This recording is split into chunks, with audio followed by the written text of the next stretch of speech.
സുമേഷ് ബാബു പണിക്കർ സംതൃപ്തിയെ ഈ രൂപത്തിനകത്ത് ഞാൻ ഇല്ലെങ്കിലും അപ്പോഴും യോഗനിലയിൽ നിന്ന് നിങ്ങളുടെ ധാരിക്കുന്ന സ്വരങ്ങളും നിങ്ങളുടെ ഭക്തിയും ഞാൻ ലയിച്ച് ഇതേ മണ്ണിനകത്ത് ഇതേ സ്ഥാനത്ത് നിന്ന് അനുഗ്രഹിക്കാൻ ഞാൻ നിലനിൽക്കാം. സന്തോഷമായില്ലേ? സംതൃപ്തിയായില്ലേ? അല്ലേ? അവിടെ സന്തോഷമായി.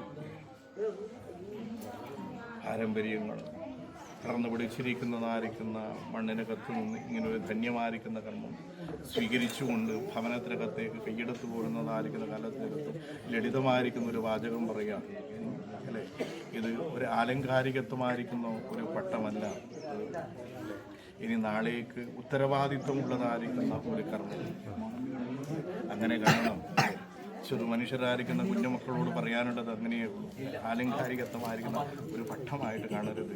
ഉത്തരവാദിത്വമുള്ളതായിരിക്കുന്ന ഒരു കർമ്മമായിട്ട് കണ്ട് എങ്ങനെയാണോ പണ്ട് മുന്നൻ കാലങ്ങളിൽ പൂർവീകന്മാർ ഈ പവിത്രമായിരിക്കുന്ന ഈ കങ്കണത്തെയും അത് അണിഞ്ഞിരിക്കുന്നതായിരിക്കുന്ന പണിക്കിറന്നിരിക്കുന്നതായിരിക്കുന്ന ആ ചിട്ടയും അതിൻ്റെ കർമ്മങ്ങളും ഭംഗിയും എല്ലാം കണ്ട് ആ ഭംഗിയോടുകൂടി തന്നെ മുന്നോട്ട് പോകണം.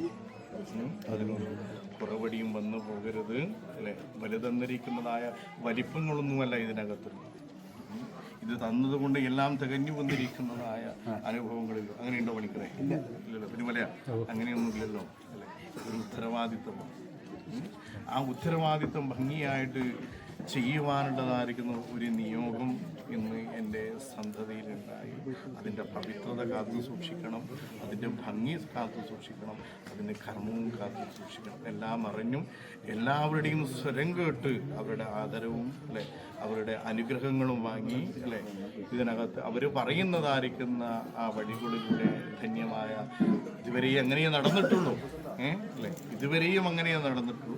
ഇനിയുള്ള യാത്രയിലും അല്ലെ ഇത് കിട്ടിയതുകൊണ്ട് ഞാൻ ഉയർന്ന നിലയിലെത്തി എന്നിരിക്കുന്നതായ ഭാവവ്യത്യാസങ്ങളൊന്നും ഇല്ലാതെ എന്നും താഴ്മയോടും അല്ലെ എത്ര ഉന്നതിയിലെത്തുമ്പോഴും അല്ലെ മനസ്സെന്നും താഴണമെന്ന് പറയാറുണ്ട് അല്ലെ?